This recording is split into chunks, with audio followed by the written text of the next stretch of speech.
নমস্কার, আমি সাধনা। আজকের বানাবো চিংড়ি মাছ দিয়ে পুঁইশাক আলু কুমড়ো দিয়ে তরকারি। একদম একটু অনুষ্ঠান বাড়ির মতনই করব। এটা খেতে খুব স্বাদ লাগে। এরমভাবে একবার আপনারা বানিয়ে দেখুন কেরম লাগে খেতে। আমাকে কমেন্ট করে জানাবেন। প্রথমেই পুঁইশাক আলু বেগুন কুমড়ো সব আমি কেটে নিয়েছি। একটু মিডিয়াম সাইজেরই কেটেছি। এগুলোকে ভালো করে আমি জল দিয়ে ধুয়ে নেব। ধুয়ে নিয়ে এগুলোকে আমি প্রেসার কুকারে একটু নুন দিয়ে একটা সিটি দিয়ে নেব। একটা আমি সিটি দিয়ে নিয়েছি। এবার এটাকে কষিয়ে নেব। প্রথমে গ্যাসে কড়া বসিয়ে দিয়েছি। কড়াই দিয়ে দেবো পরিমাণ মতন তেল, দিয়ে দেবো 2-3টে তেজপাতা আর একটু 5 ফোড়ন।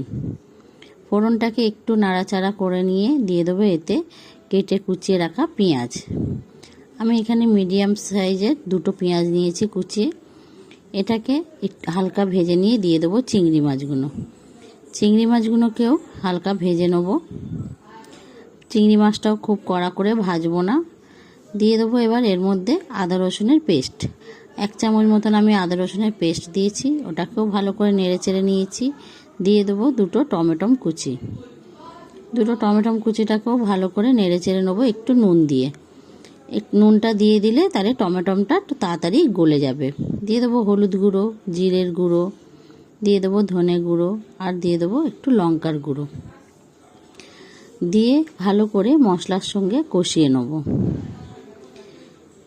টমেটোমের জল থেকেই মশলাটা ভালো মতন কষানো হয়ে যাবে। প্রায় মশলা কষানো হয়ে গেছে। মশলা থেকে প্রায় তেলটা ছেড়ে দিয়েছে।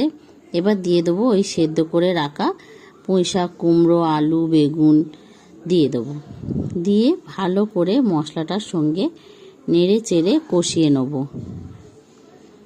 ভালো করে নেড়ে চেড়ে কষিয়ে নেব মশলার সঙ্গে। কষিয়ে নিয়ে দিয়ে দিতে হবে এর মধ্যে সামান্য পরিমাণে জল। আমি অল্প করে একটু জল দিয়ে দিলাম। দিয়ে ভালো করে নেড়ে চেড়ে এটাকে একটু ফুটিয়ে নেব।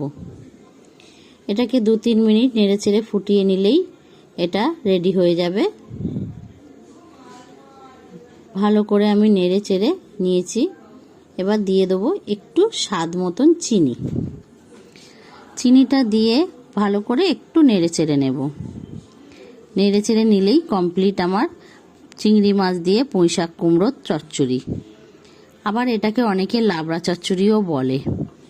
আপনাদের যদি এই চচ্চড়িটা ভালো লেগে থাকে তাহলে একটা লাইক কমেন্ট শেয়ার করে দেবেন আর সাবস্ক্রাইব করে আমার পাশে থাকবেন। আর ফেসবুকে দেখলে আমার পেজটাকে ফলো করে রাখবেন।